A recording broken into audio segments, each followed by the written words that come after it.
So recently there have been banters and exchange of words by some of our celebrities.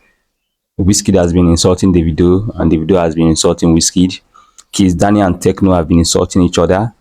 In fact, several other people have been insulting themselves. It all started when Wizkid dropped a video of Davido where he was begging one lady like that.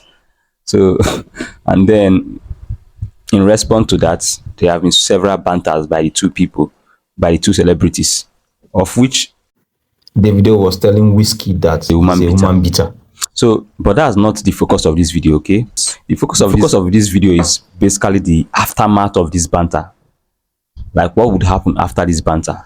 Is there any legal remedy for someone who is being insulted online?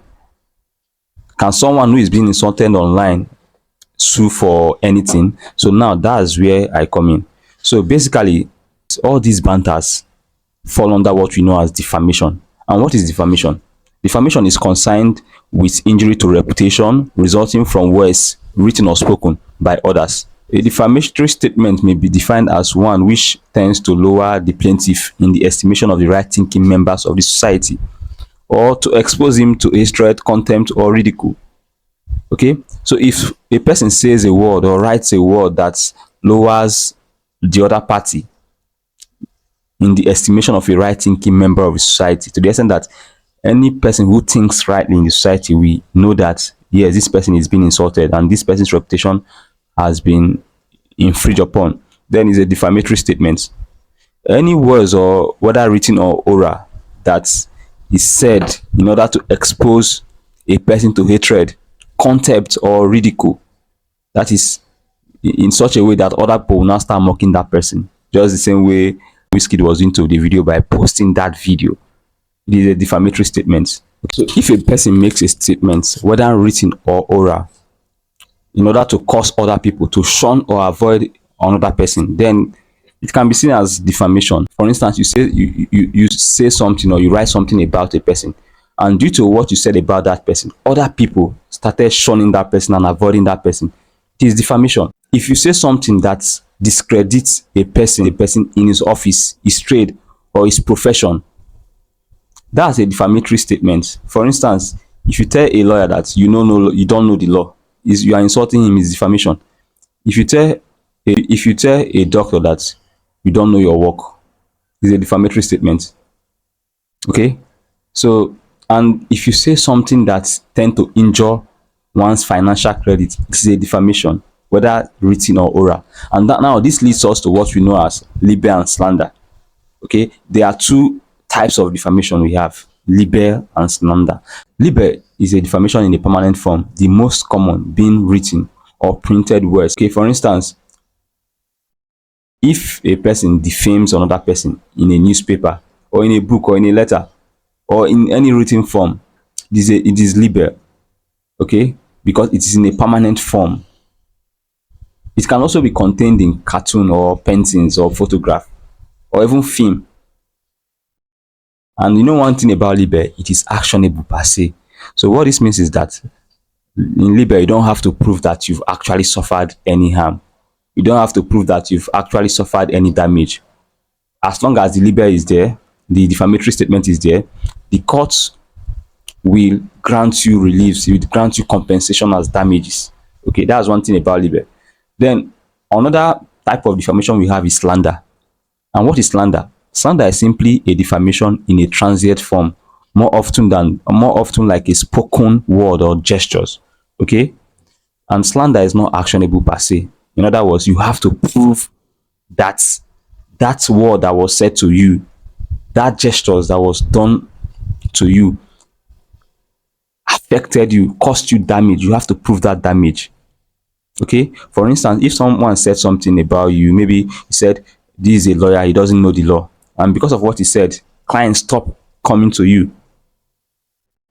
Clients stop coming to you, stop patronizing you. Even some of the clients you had before all left you. Then you can sue for slander, and by so doing, you if you are able to prove that it is because of what this person said that clients stopped coming to you, then you have a good case and you'll be granted damages in court. Okay, but there are some exceptional cases in which slander is actionable per se. In other words, even if you don't prove damages, the court will still grant you compensations if someone should slander your reputation. One of such instances is imputation of crime. If you go about saying that someone has committed a crime, especially a crime that is punishable by imprisonment, is defamation by slander, and the person do not have to prove that the thing actually damaged his reputation or cost him any loss or financial loss. Okay. Number two, imputation of certain disease. If you go about telling people that a particular person is infected with certain contagious or repulsive disease, is defamation. The person do not even have to prove that the thing has affected him in one way or the other. Okay, we have the another one, which is the imputation of unchastity or adultery. You go about telling people that, oh, this lady has committed adultery, this lady is a lesbian, and so on and so forth. Okay, the next one is imputation affecting professional business reputation. There are people that go about saying things about other professionals without realizing that this can lead to a court suit for slander. Okay, and this falls under the imputation affecting professional business reputation. For instance, if you tell a surgeon that surgeon is incompetent, or a banker is a fraudulent person, or an engineer has no technique, or a lawyer knows no law, or a trader is insolvent, all these things are things that goes to portray slander and defamation. Okay, so the victims in these instances do not have to prove any damage at all. Okay, now right, there's what we know as vulgar abuse. Okay, it simply means that when two people are in a heated argument and they keep saying things to themselves, you cannot take what each and everyone have said as a defamatory statement, because they are both saying it out of anger. It's more like in a heated argument. All right. So whichever thing they've said to each other at that instant is regarded as vulgar abuse, and it cannot be said that one or the other party has defamed the other person. Okay, but they once they've stopped that argument and probably one have cooled down and still went ahead to insult the other one and say some really drastic things to that other person, then it can be inferred that it is a defamatory statement.